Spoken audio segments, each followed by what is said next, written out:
여러분, 이제 오늘부터 씨 뿌리는 자의 비유가 이제 들어갑니다. 특별히 우리 13장은 예수님의 7가지 비유가 잘 나타나 있습니다. 왜 예수님께서 비유로 말씀하시는가에 대해서는 여러분, 여기 본문에 오늘 읽지 않았습니다만은 이제 10절에서부터 15절까지 16절까지 이런 내용들이 소개되어지고 있습니다. 요약하면 크게 두 가지입니다. 왜 예수님은 그냥 말씀하시지 비유로 말씀하시는가? 첫째는 잘 이해하기 위해서입니다. 비유라는 말이 파라볼레라고 하는 헬라어 말입니다. 이 말은 곁에서 다시 던지다라는 말입니다. 곁에서 다시 소개하다라는 말입니다. 다시 말하다 하는 말입니다. 그래서 다시 한번 하나님 나라의 복음의 비밀들을 쉽게 이해하기 위해서 우리 주님이 비유를 들어서 설명하시는 것입니다. 그런데 또 다른 비유의 이유가 있습니다. 예수 그리스도의 말씀을 배척하고 또 꼬투리 잡고 계속 시비 건 바리새인들에게 하나님 나라의 비밀을 사실은 숨기기 위해서 비유로 말씀하셨다라고 하는 것입니다.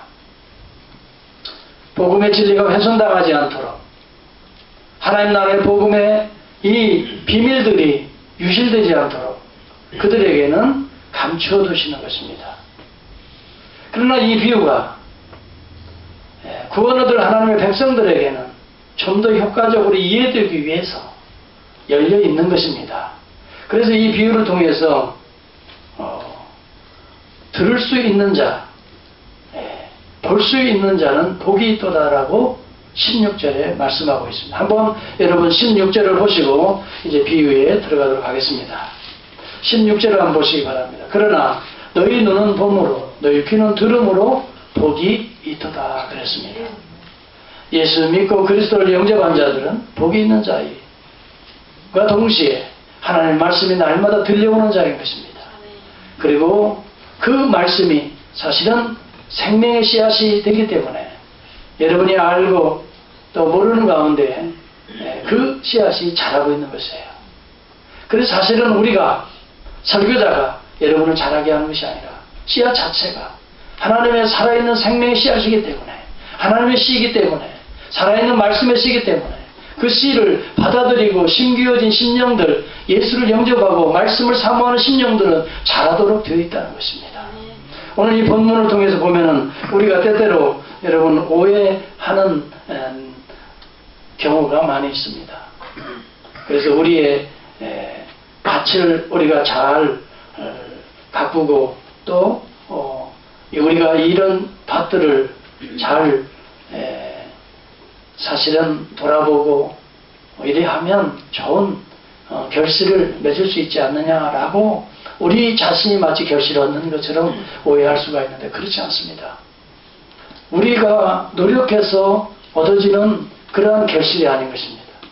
하나님의 씨앗이 들어가야 하나님의 씨앗이 여러분의 심령에 심겨져야 여러분 속에서 하나님의 거룩한 성품이 그리스도의 구원 얻는 지식들이 자라고 그것이 우리의 그릇된 성품들을 고쳐서 우리의 길가와 같은 성품을 고쳐서 묵은 땅을 기경해서 또한 돌밭과 같이 때로는 무거운 것들을 우리 주의 성령이 말씀에 들어가서 그것을 참 제거시키고 우리의 가시덤불을 말씀에 들어가서 아멘으로 순종해서 그것들을 다 가시덤불과 같은 우리의 심령의 밭을 일구게 하셔서 사실은 하나님의 성령이 우리를 옥토로 만들으셔서 우리 안에서 말씀 자신이 역사하셔서 우리 안에서 결실을 맺게 하시는 것입니다.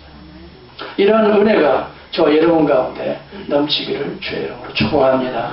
오늘 이 본문을 통해서 우리가 크게 알아야 될 것이 있습니다.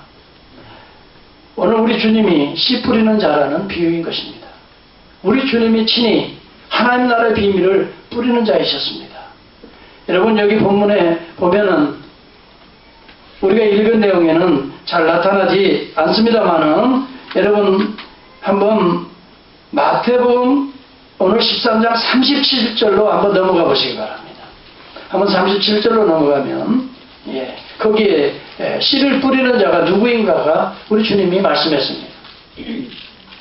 37절 봅니다. 시작. 대답하여 가라사대 좋은 씨를 뿌리는 이는 인자요. 인자란 말은 예수님 자신을 가리킵니다. 하나님의 아들 메시아를 가리킵니다. 이 땅에 오신 메시아를 가리킵니다.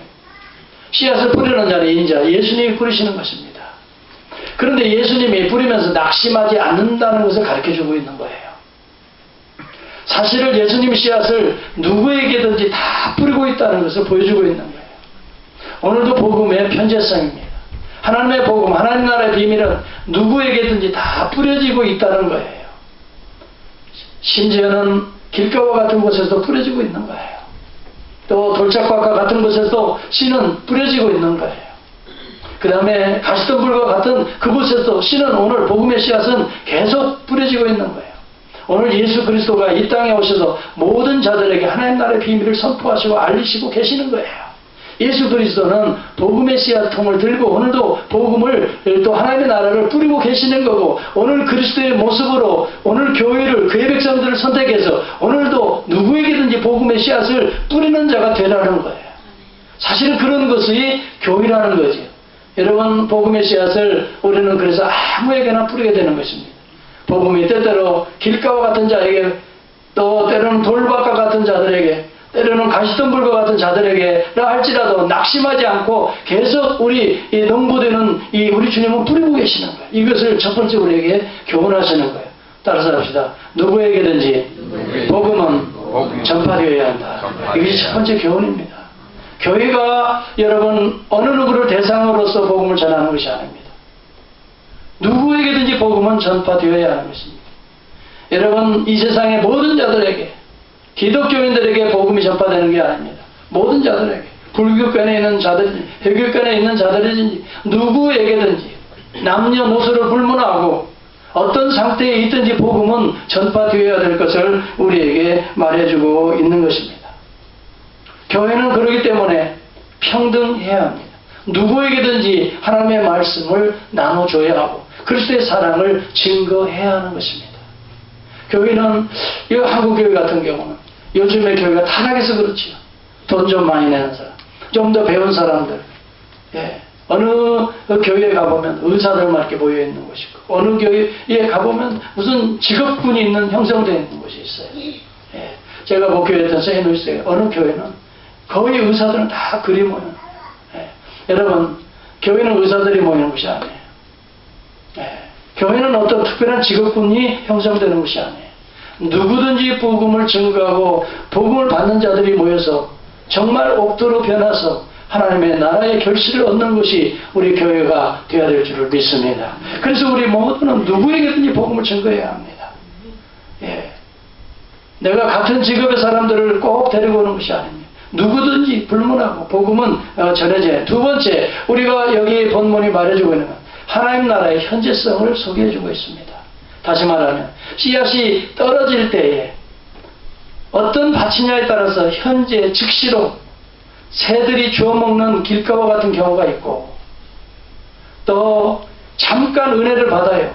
돌밭과 같이 잠깐 은혜를, 돌 위에 흙이 좀 덮여 있어요. 은혜를 받고 기뻐하고 할렐루야 아멘 찬송도 합니다. 그러나 곧 세상에 나가서 세상과 짝하면서 즉시로 뿌리를 내리지 못하니까 이렇게 또 시들어버리는 그런 신앙의 상태가 있습니다.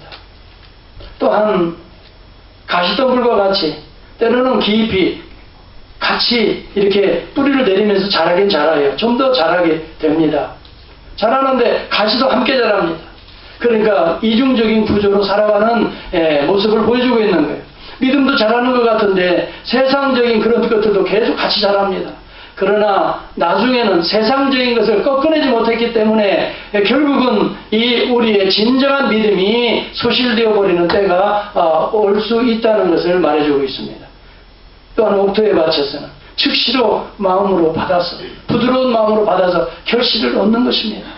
하나님 나라의 현재성을 소개해주고 있습니다. 이것은 무엇입니까? 내일 믿고 어떻게 하겠다는 게 아니에요. 여러분, 하나님의 말씀이 떨어지는 그 순간에 이 네 가지의 밭의 형태가 있다는 것이, 복음은 우리 누구에게든지 전해져야 하지만 복음이 떨어지는 곳에 네 종류의 밭이 현재적으로, 현실적으로, 실제적으로 눈에 보이고 나타나고 있다는 것입니다. 그래서 우리 주님이 그런 이야기 합니다. 복음을 전할 때에, 하나님의 말씀을 전할 때에 내일이 아닙니다. 조금 있다가 아닙니다. 즉시로 하나님의 말씀을 받고 이것을 정말 응답할 때, 순종해 나갈 때에 바로 지금이 은혜 받을 만한 때요, 구원의 날이로다. 여러분, 구원이라고 하는 현재성입니다. 여러분, 항상 하나님의 말씀을 현재적으로 지금 이 순간 받아들일 수 있기를 축복합니다. 그때에 하나님의 씨앗이 여러분 가운데 하나님의 나라를 심어가는 것입니다. 예. 하나님 나라의 현재성을 이야기해 주고 있는 것입니다.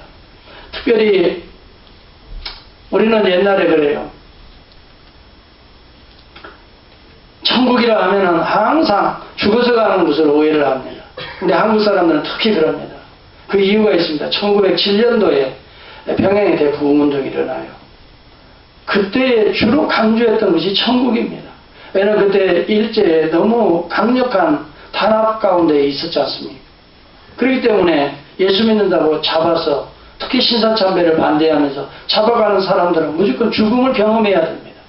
그래서 모든 목사님들과 그 당시의 교회들이 죽어서 천국 가는 그 천국의 개념을 계속, 그래서 현재의 고난이 와도 힘들어도 죽어서 천국 가니까 우리가 이 현실을 이겨내자고 하는 의미로서 천국을 사실은 죽어서 가는 곳으로 강조를 했습니다. 그래 내세의 천국만을 강조했습니다. 그래서 우리가 잘 아는 대로 우리가 항상 보면 장례식 할 때 그런 찬송하지요. 날빛보다 더 밝은 천당 믿는 마음 가지고 가겠네.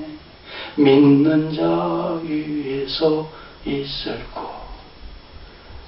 그 다음에 주님이 예비해 주셨네. 그 다음에 며칠 후 요단강 건너가 만나리. 며칠 후 요단강 건너가 만나리. 여러분, 이 찬송 우리가 좋아하잖아요. 눈물도 나게 돼요. 장례식마다 항상 부르는 거지. 네. 이런 찬송이 왜 있습니까? 죽어서 가는, 우리가 영원히 가는 천국을 소망하게 했습니다. 사실입니다.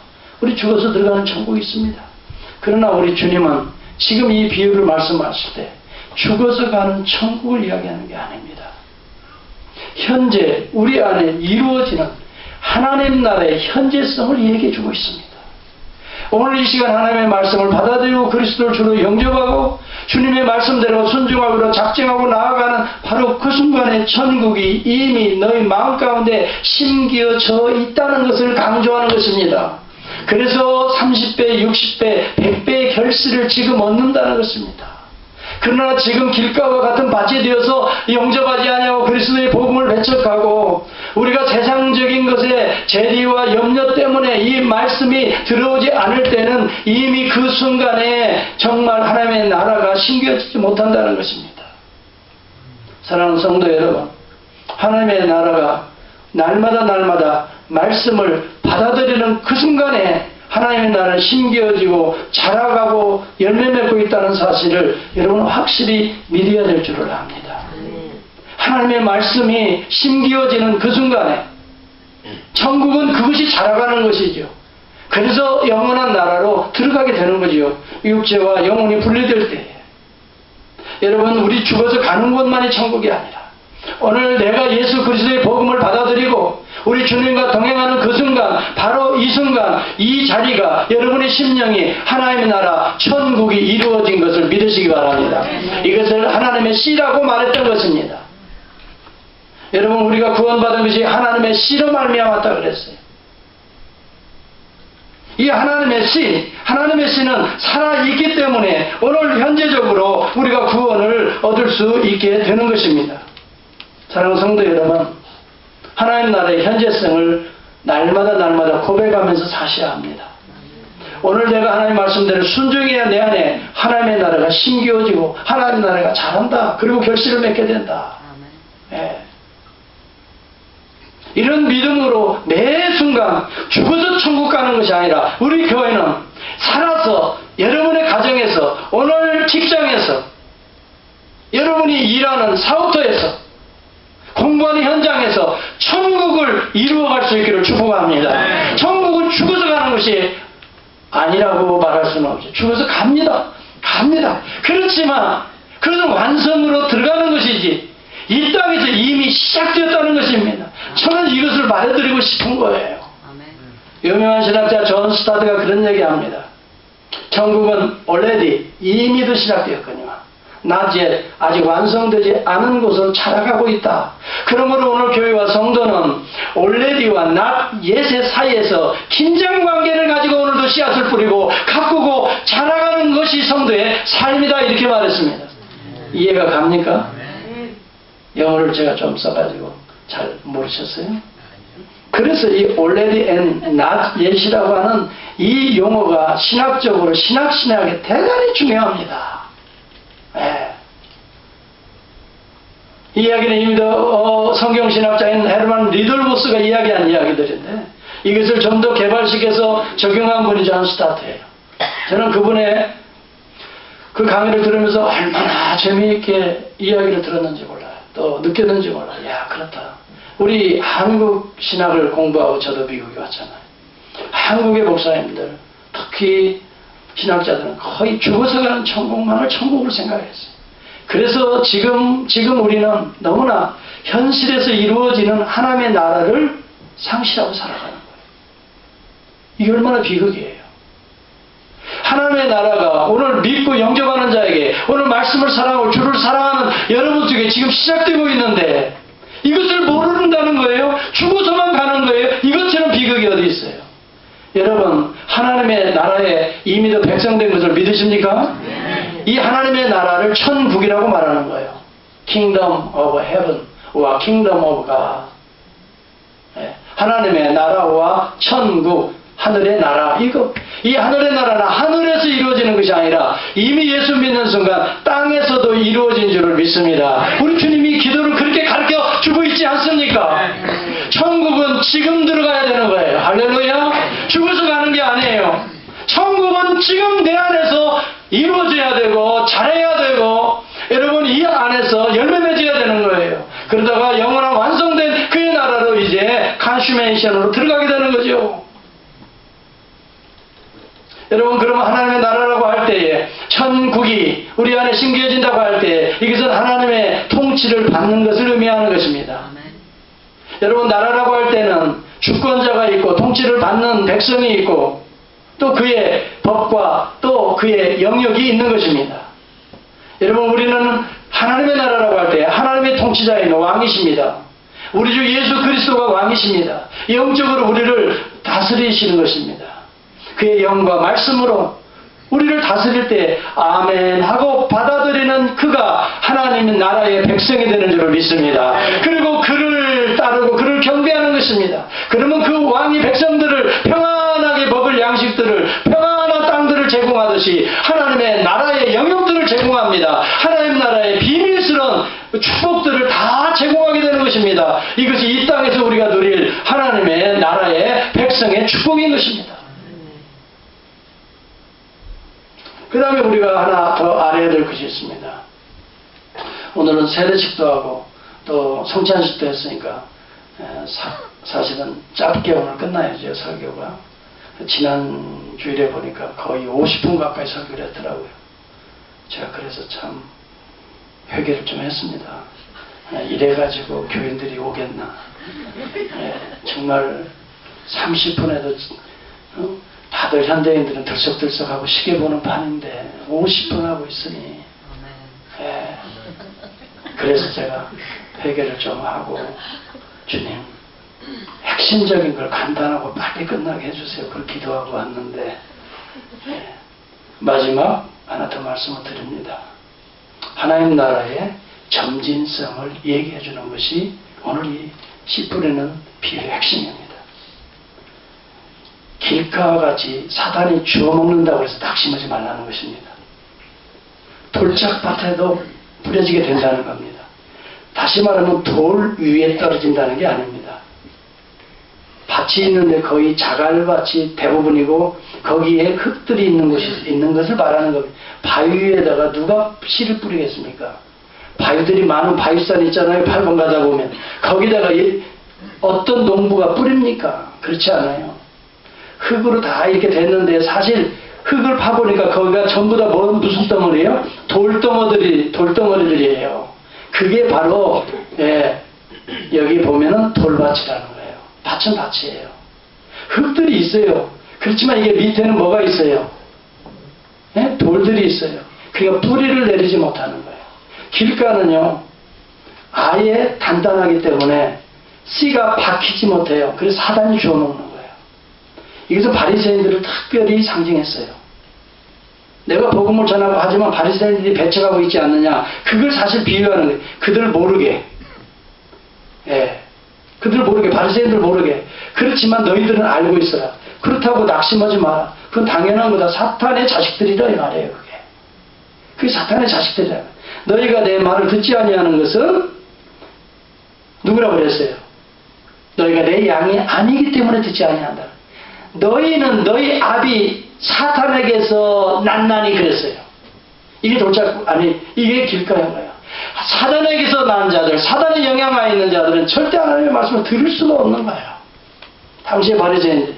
그래서 예수님이 기적과 표적을 행해도 항상 시비 걸잖아요. 말씀을 전해도 항상 꼬투리를 잡잖아요. 왜? 그들은 이미 길가의 밭이었어요. 종교적인 의식은 있어요. 나름대로 윤례도 있어요. 그렇지만 하나님이 율법을 통해 예언하신 메시아를 거부하는 거예요. 그래서 사실 여러분 8장 9장에서 기적을 행합니다마는 10장 11장에서 배척 모두가 나오죠. 배척 모두가 나온다고 그랬지요. 10장 11절에서 계속 예수님이 배척받고 마지막 우리가 10장은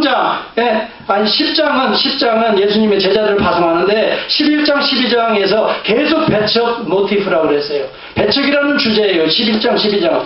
그래서 이것을 설명하는 거예요. 예수님이. 왜 배척받는 줄 아느냐? 이것을 설명하는 거예요. 무리들이 오지 마. 배척받는 이유에 대해서 설명하는 거예요. 사단의 자녀이기 때문에. 하나님의 씨가 들어갈 수 없다는 것이에요. 그런데 이제 두 번째, 하나님의 씨가 결실을 못 맺는 땅들을 소개합니다. 무엇입니까? 돌짝밭 같은 거예요. 이 돌짝밭은 사실은 내면 깊이 들어가 보면 전부 다 무슨 덩어리예요? 돌덩어리예요. 겉으로는 흙이 약한 신앙의 유형과 모습은 있지만 사실 그 내면 깊숙이에는 세상적으로 가득 차 있는 사람들은 결코 하나님의 말씀이 들어갈 수가 없다는 걸 말해주는 거예요. 그래서 뿌리를 여기서는 그래요. 중요한 건 뿌리를 깊이 박으라 이 말이에요. 뿌리를 깊이 박으라. 뿌리를 박지 못하면 일시적으로는 은혜를 받고 여러분 참 아멘 하지만 깊이 있게 뿌리를 박지 못했기 때문에 조금 환란이 오고 시련이 오면 다 넘어지는 자들이라 이렇게 말해요. 사랑하는 성도 여러분, 우리가 신앙생활에 한순간 주일날 한 번 나서 은혜 받는 것, 그것이 다가 아니에요. 여러분 이 은혜를 받고 여러분들이 말씀을 묵상하고 기도하는 가운데 이 여러분들의 몫에 하나님이 우리에게 주신 은혜의 말씀을 내 말씀 속에 깊이 뿌리를 박지 아니하면 이것 또한 또 시련이 오면 넘어지고 또 깨어지고 한다 이 말이에요. 사랑하는 성도 여러분, 저와 여러분들은 다 이런 과정을 지나가고 있는 거예요.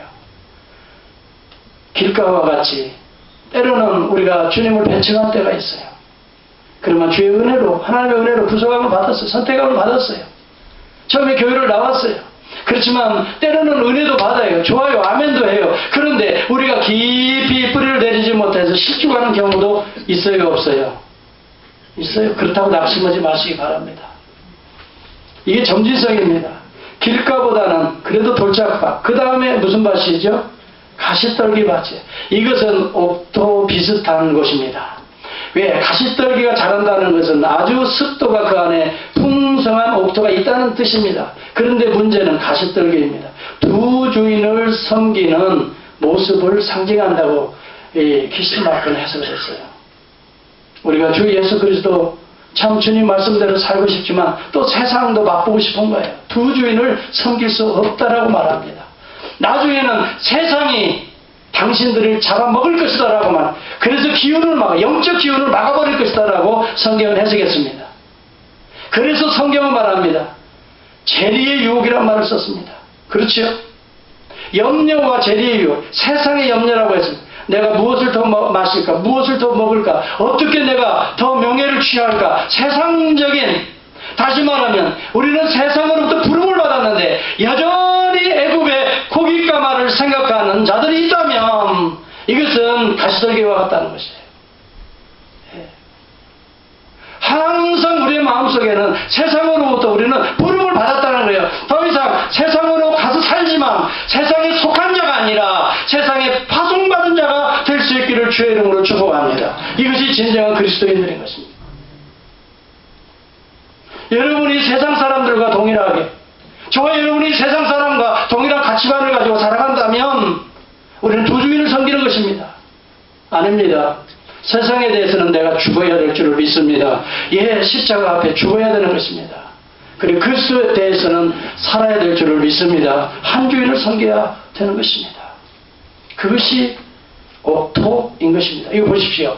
점점 길가에서부터 어디요? 좀 흙이 있는 돌밭, 그 다음에 흙이 더 많은 가시떨기, 그 다음에 옥토입니다. 이것은 하나님 나라의 점진성을 말합니다. 우리 모두는 하나님을 떠난 자들이었습니다. 하나님의 부르심을 입고 신앙생활을 하는 가운데 돌밭과 같은 그런 삶을 우리가 살아왔습니다. 그렇죠? 네. 여전히 단단한 무거운 것들이, 세상적인 것들이, 여러분 또 가시떨기와 같은 그런 부분들이 우리에게 여전히 있습니다. 그러나 여러분 주를 더 의존할 수 있기를 바랍니다. 우리 주 예수 그리스도를 더 사모할 수 있기를 바랍니다. 특별히 하나님의 말씀과 성령의 역사가 일어나는 기도의 능력을 날마다 체험할 수 있기를 바랍니다. 그래서 단단한 우리의 돌덩어리들이, 가시떨기와 같은 것들이 말씀과 기도로 제거되어지면서 여러분 옥토가 되어서 30배, 60배, 100배의 결실을 얻는 놀라운 하나님 나라의 결실들이 여러분 가운데 넘치기를 주의 이름으로 축복합니다. 기도하겠습니다. 하나님 감사합니다.